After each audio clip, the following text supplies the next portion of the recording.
mahojiano na mazungumzo kuntu. Alright, mahojiano na mazungumzo kuntu.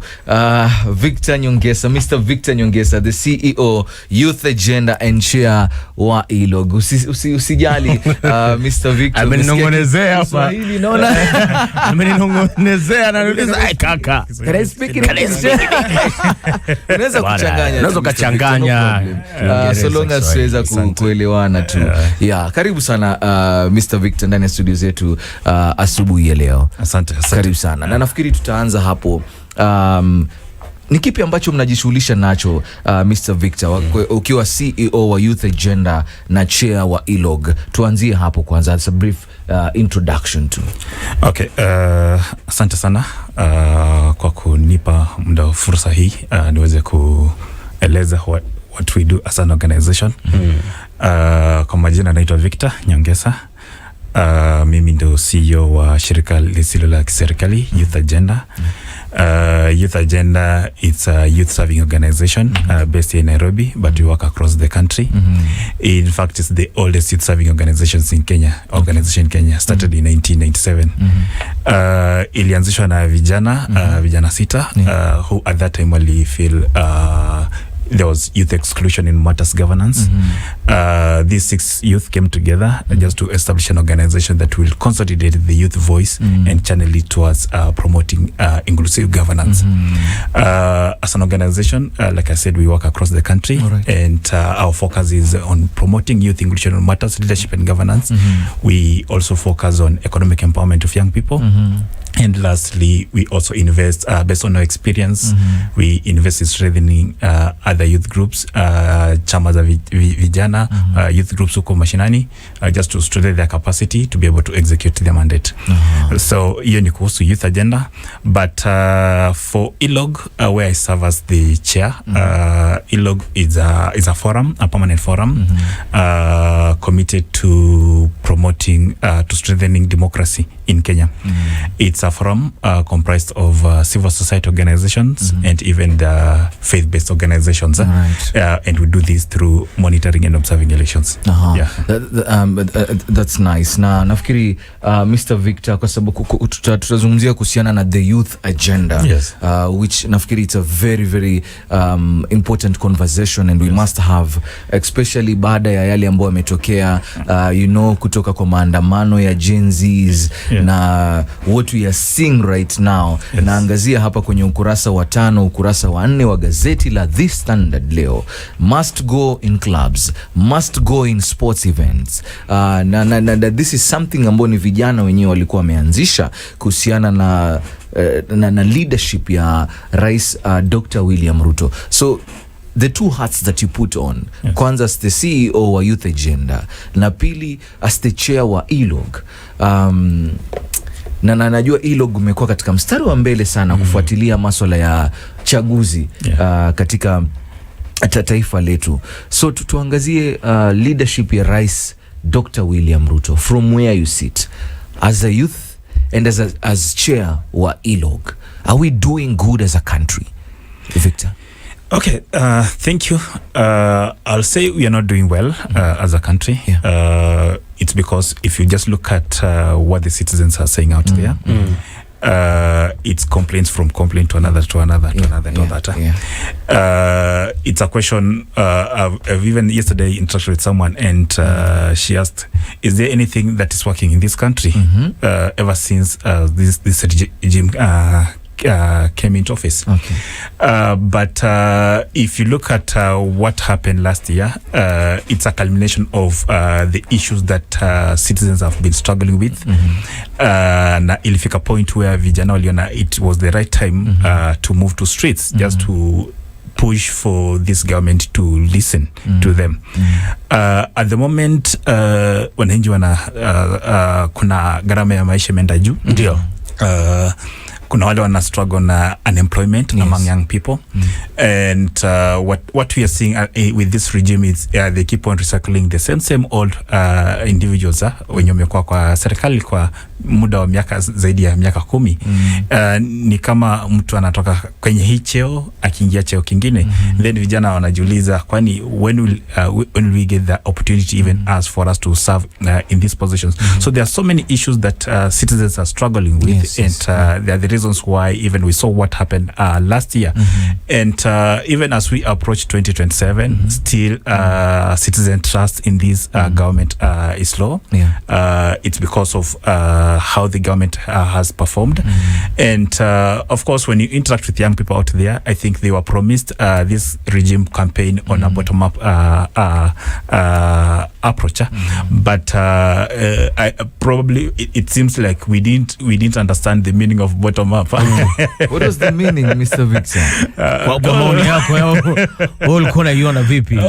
Of course, based on the manifesto that was shared, yes, it was more of elevating the people at the grassroots level, the elevating wale nyako at the bottom of the pyramid. Yes. But the way things are done, it's like we are taking from the poor and of course giving it to those ones at the top of the pyramid. Basically there are quite a number of issues zenye vijana zinasumbua vijana, and that's why even as we speak now, going to 2027, young people are already awake. They are shaping the political agenda. And even come 2027, I'm expected to see majority of them taking a vote just to ensure that the next regime they are going to put in place is a regime that will serve for them. All right. Okay. Yes. So there is hope hapo mbele. That is if you vote. Kama tutajitokeza tuweza kupiga kura. Na nafikiri Victor, these are some of the things ambazo you guys need to do, especially doing the civic education. Inaweza kuwa it's not about kumtoa Rais Dr. William Ruto, but basically civic education in making sure ya kwamba Wakenya wakati ambapo they are making these decisions, they make the right and informed decisions. Yes. Is this in the plan? Of course, civic education is a continuous thing. Yes. Kuna mashirika mengi yanayo shughulika na masuala ya vijana. Kuna yale yasiyo ya serikali, and even the government on its own, it's supposed to conduct civic education. Even as we approach 2027, even the IEBC that we are expecting, also it has also a mandate to conduct civic education. Very true. So I'll say civic education is a continuous thing. It's already happening. There are organizations out there that are doing civic education, but in most cases inakuanga dependent on the organization in focus on what. If youth agenda is focusing on working with students, then utajipata nimejilimit kwa students alone. But if you talk about youth, kuna vijana, kuna different categories ya vijana. Kuna vijana wenye wako shuleni, kuna vijana wako nyumbani, kuna wale wenye wako kwa streets, kuna wale wenye wako kazini and all that. So all these are different categories of young people. So unless we are deliberate in terms of identifying the different approaches za kuweza kuwafikia vijana, sometimes we reach a few and we leave out majority. But 2027, I think we need to invest more in civic education, and that will also be one of the main priority issue ya IEBC. All right. Bado tunapoongelea masuala yote ya IEBC, labda tungegusia mawili matatu kwa msikilizaji ambaye tusikiza asubuhi ya leo. Tukiangalia kufikia sasa, kumekuwa na mchakato wa kurekebisha IEBC na uwiano kati ya maslahi ya kisiasa na uwazi. Lakini kufikia sasa unaona kwamba serikali inarekebisha tume huru ya uchaguzi na mipaka ile ya IEBC, lakini kuna mvutano mkubwa kati ya serikali na upinzani kuhusu nani anapaswa kushiriki kwenye mchakato huu. Je, tume mpya itaweza kuwa huru na yenye uwazi, ama bado itakuwa na ile tunayoita political influence kufikia sasa unavyoiona?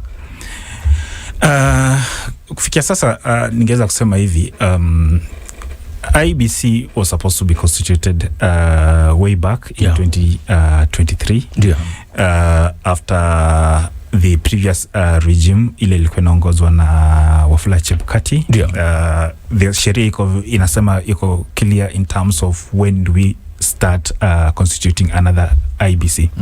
Na kulingana na sheria inatupea fursa ama inatupea muda wa miezi 6 before the end of the term of the previous commission, or even 14 days after the end of the declaration of the vacancy of the chair position and the commissioners.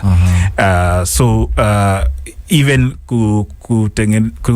kuwa na IBC at this point, I'll say we are a bit late because there are several things that we needed IBC to put in place before 2027. So we are not just preparing ourselves for 2027 elections, but there are quite a number of other issues that zimekuwa pending, and one of them is kuna some constituencies, some wards out there zenye hazina wajumbe kwa National Assembly and even kwa County Assembly.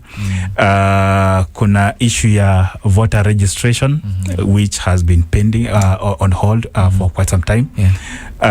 Even IBC kuna jukumu la regulate how political parties and even individual candidates spend in an election, and the law has been there since 2012 but has never been implemented. So there was that expectation kuwa probably by 2027 we will implement this law.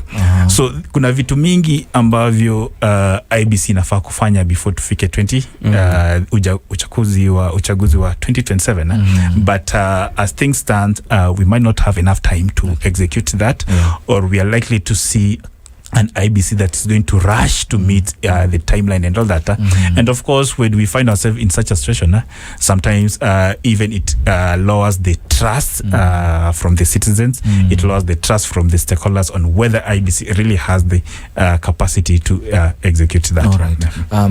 Nataka tukirudi tuzungumzie kuhusiana na Mr. Victor, kuhusiana na kwamba this is where kuna shida. This is where every politician after every election wanasema kwamba zangu it was not free and fair, zangu zilienda hapa, zangu zilienda pale, and it's because of this election process. Tumeanza mchakato of course wa kutafuta the new commissioners and the chair pia wa tume huru ya uchaguzi na mipaka, but nataka tukirudi tuzungumzie kuhusiana, itafika mahali ya kwamba tuta accept the election results bila kwamba you have to go and contend. Will we reach there kwamba we having free and fair elections? Lakini kabla hapo tuko naye ndani ya studio zetu asubuhi ya leo tukiwa tunajadili vitu muhimu zaidi, na especially mambo yalivyo katika taifa letu. Tuko naye Mr. Victor Nyongesa akiwa the CEO wa Youth Agenda na chair pia wa ILOG. Victor, kabla ya kulipa madeni hapo ulikuwa tumezungumzia kuhusiana na free and fair elections. Will we ever get there, Victor? Yes, of course, that is if we are all committed as citizens, and even the institutions that are responsible for election management in this country, and even the political class. They also have to embrace the idea that yes, we can have a free and fair election. But looking at the history of this country, ukiangalia uchaguzi uliopita, even 2022, 2017, 2013, 2007, there's always been a court case because certain fractions tend to feel probably they deserved, but due to certain reasons, they were denied the chance to take those political seats.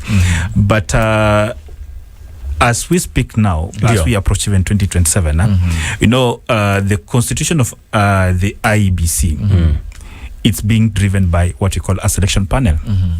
And this selection panel has representation from all fractions, especially if you look at now the current government, there's the ruling party, the ruling coalition, and the opposition coalition, although at the moment they seem to be working together. But in constituting this selection panel, each fraction had to front certain individuals, you get nominate certain individuals, then appointed by the president to serve in the panel. So all fractions at this point are well represented on the panel, and now it is the panel that is expected to now review, look at the individuals who applied.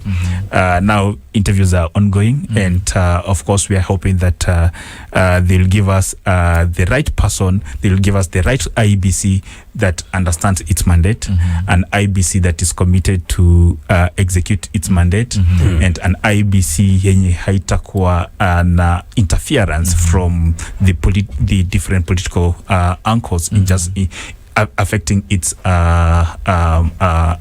responsibility as a commission. But of course, we all have a dream of having a free and fair election. Yes. But of course, we need to invest in it, and the only way we can invest it is by first citizens registering as voters, coming out in large numbers to vote, and of course accepting the results that are declared, and then also even the political class and even the IBC have to be committed to this cause. Na hapo kwa mambo ya voter registration, nafikiri tulimuona rais juzi akisema kwamba you know what, right now mtakuwa mnapata IDs free of charge. It has always been free actually. Okay, lakini tatupatia maoni yako Victor kuhusiana na the same, na ikiwa unaona kwamba hii itasaidia katika to increase the number of registered voters in Kenya, and hii issue ya free of charge identity cards, it has always been free, Victor. Yes. What has changed now? Tofauti kwa wapi pale? Manake kama ilikuwa ni bure ikaekwa ada imerudi bure. Je, kuna sababu ya kusherekea hapo ama kuna tofauti yote ambayo imefanyika? I think if you pay attention to the way the current regime has been operating, kumekuwa na that tendency of you either hike the cost of a certain product, and then after a while you reduce the cost, and take advantage of that to let the mwananchi know that yes, I've done something, it was high, and now I've taken action. But in reality, it was your regime that hiked the cost of this product, then again you reduce the cost. The same thing applies for IDs. Yes. Kulikuwa na wakati ambao apapo the cost for getting an ID ilikuwa increased. Yes. Even replacing an ID ilikuwa increased. And then now we are being told it's going to be free. And yet when it was increasing, it was still under this regime.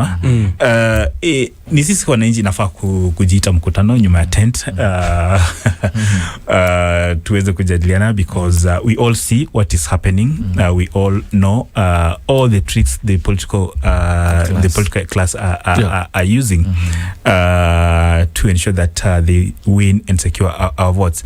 But wananchi wafai kulala, wanafaa kukuwa macho. All these things that are happening, we know the cost of what it used to cost us to have an ID. So buying into the idea kuwa size is going to be free, hiyo ni kutupaka ni kama kutupaka mafuta ya nazi. Yes. Lakini ukiangalia pia Kinyengo anauliza, jamani, issue nzima kama unakumbuka, sijui kama nyinyi iliwapata, lakini changamoto nzima ya kupata ID kwanza ilikuwa ni ule muda wa kupata hiyo ID. Cha pili ilikuwa ni ile process ngumu ya vetting ile. Alafu na cha tatu kulikuwa na wengine walikuwa wanasema kwamba kulikuwa na ufisadi, na ambao ukitaka ID yako itoke haraka nione nyuma attend. Je, nadhani ndio angekuwa ni mambo ambayo yangeangaziwa rather than telling us ya kwamba tumeweka ada alafu tumetoa, lakini bado the root cause ama shida ambazo zinamkabidhi ule Mkenya bado zipo. Maana kufikia sasa pia kuna mtu anasema mimi nimeapply ID na mpaka sasa sijapata. I think there's what the political class look for, and there's what the mwananchi expects. For us, we expect a process that is efficient. We expect when you apply for an ID, we get it as soon as possible. But for the ruling class, and especially the political class, they are always looking for what is it that will help me secure a vote next time, you get. And that's why for them, they think when they increase the cost and then lower it, it's already one approach that will help them win a citizen somewhere. But we need to invest more in terms of how do we make the process easy. And even now, as we speak, there are so many uncollected IDs out there. Kuna vijana wali apply ID, and even I remember when I finished Form 4, nilienda nika apply my ID. After nima apply, I came to Nairobi now to hustle and all that. And you stay in Nairobi for almost close to 2 years before going back. So your ID came it's just there in the office and all that. What we should be doing now at the moment is encourage young people, those also who had already applied for IDs, to go and collect their IDs, because it's through this ID ndio wataweza kuregister as voters. And of course, if you're not registered as a voter, then you won't vote. So at this point, what the current regime should be focusing on is how do we encourage those ones who had applied for IDs to go collect, those ones who have not applied for IDs to apply for it, and of course, as we wait for the commission to commence the process of voter registration. Hivi tukiangalia masuala yote ya gharama, tupige mahesabu ya gharama pale IBC pale imekiwa bajeti ya takriban 60 billion ama bilioni 60 kwa uchaguzi wa 2027. Nina sehemu kubwa ya fedha hizi zitatumika katika usalama wa karatasi za kupiga kura. Lakini bado Wakenya wengi hawana imani kwa matokeo ya uchaguzi ambacho Zuli ambao anaongelea pale awali. Je, kuna njia tofauti ya kupunguza hii gharama huku tukihakikisha kwamba uchaguzi ni wa kuaminika? Maana mwisho siku kama tutatumia hela ile kubwa na bado mpiga kura anaenda pale na hana ile imani na hela yote imetumika katika security ya zile karatasi, je, Mkenya atakonvinsiwa vipi ya kwamba hata baada hii hela kuwekwa pale bado kura yake itakuwa iko safe na itahesabika na mwisho siku ataridhika? Okay, thank you. Ukiangalia certain reports published by different institutions, it shows that Kenyan election is among the top 3 expensive elections around the world. That shows we are really investing in elections. But as much as we are doing that, still the citizen trust is low in the election management bodies. And this is a result of the history of IEBC, the history of how elections are conducted, and even just some of the issues that have been emerging during electoral processes. Like in 2017, at some point the elections were, the presidential elections were nullified by the court. We had to go back to elections. And there are several issues that were highlighted.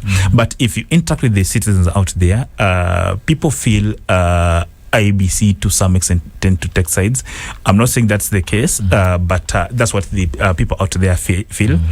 And that's the reason why even they do not see the reasons why they should go out there, get a vote and vote. You get. But for this new commission, for me, I'll say they need to invest more in building citizen trust in the body itself. And this can only be done through proper civic education and proper conversations, having those grassroots conversations with the citizens on why they need to trust in the IBC for it to execute its mandate as expected, as provided for by the IBC Act. But as we talk about the cost itself, I think the only way we need to start having I saw yesterday one of the chair candidates talked about reducing the number of polling stations with the aim of cutting costs. How much is going to IBC? But again, then the citizens read the question, so are you going to make us walk long distances or spend on fare just to go and take a vote? So already that's an indication that if we were to reduce the number of polling stations, then high chances are there are some certain fractions of Kenyan citizens who might not vote because they don't want that inconvenience of traveling a long distance to just go and cast a vote. But the question we need to start asking ourselves is what are the other alternative ways of managing elections? There are some countries out there that use technology, utilizing technology for elections, and it has proved to be cost effective. We don't have to invest in all these many officers that you have to recruit during the election period. You don't have to invest in spending on the polling stations and any other costs that come with the elections. So the conversation in terms of, is it time for us to start thinking of the digital way of digitizing elections in this country? But again, even when we talk about digitizing, are Kenyans comfortable with that? Do we trust that? If the 2022 general elections, we had issues with the server and all that, you get. So what if you're going to digitize the election? We say people will vote electronically. Will we trust the results that will be declared by the IEBC? Right. That's a question that needs to be answered. Yeah. Yes. All right. Yeah. Nataka tuzame kidogo tukirudi, Mr. Victor, tuzungumzie kuhusiana na the youth agenda. Yes. And especially baada ya the rising ya Gen Zs. Yeah. Na will this have an impact in the coming general elections ama ilikuwa tu ni sawa, wacha walijitokeza and then we left it that. Tutakuwa tunarudi hapo, lakini wacha tuangalie kwenye upande mwingine. Studio zetu tuko naye kama tulivyokueleza tu Mr. Victor Nyongesa ambaye ndo CEO wa Youth Agenda na chair pia wa ILOG. Victor, in the wake of rising ya Gen Zs, na where we are as a country, unaona kwamba itakuwa na impact yote in the coming general elections in 2027? Yes. Ukiangalia last year vijana walienda kwenye streets because they had certain reasons. There are quite a number of issues that they were raising at that time. I know the president tried to address some of them, but still there are those issues that have not been resolved to date.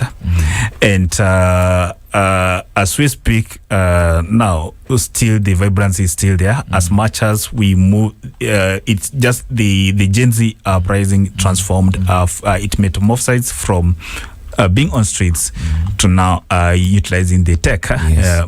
Most of these conversations are now happening on X, on the different social media platforms. But the vibrancy, it's still there.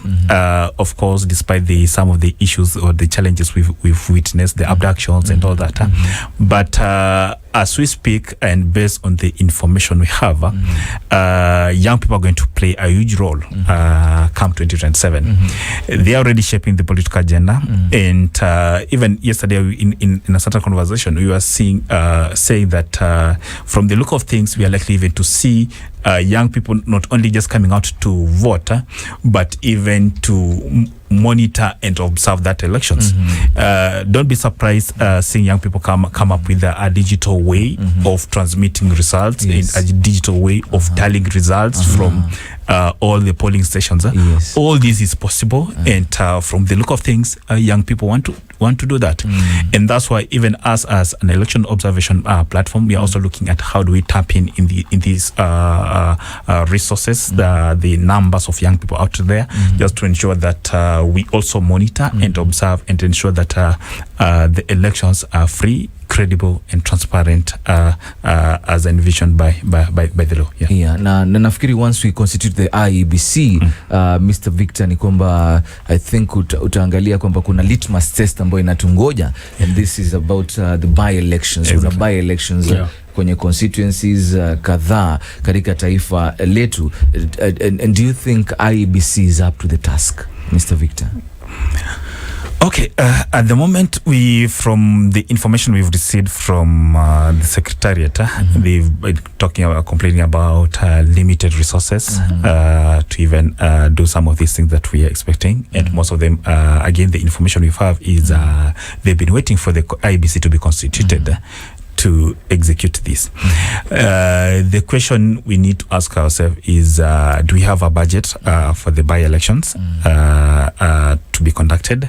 And of course, the by-elections themselves are going to act as a pilot for us to be able to assess whether this IBC the new IBC will have the capacity to take us to 2027 and be able to manage that elections well. So in terms of whether they have the capacity to do the by-elections, this can only be determined when we have the IBC in place, whether we have the adequate resources for them to be able to execute that. And of course, we'll be able now to tell their capacity once we've done the by-elections and done an observation and generate a report in terms of what are some of the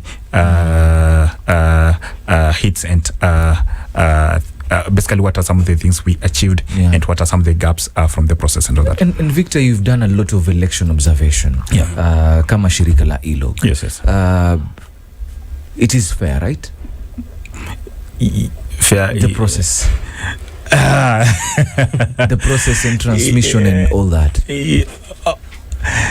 The issue of fair, I think, fair that can always be contested. Okay. It depends with the side you're on. Yes, okay.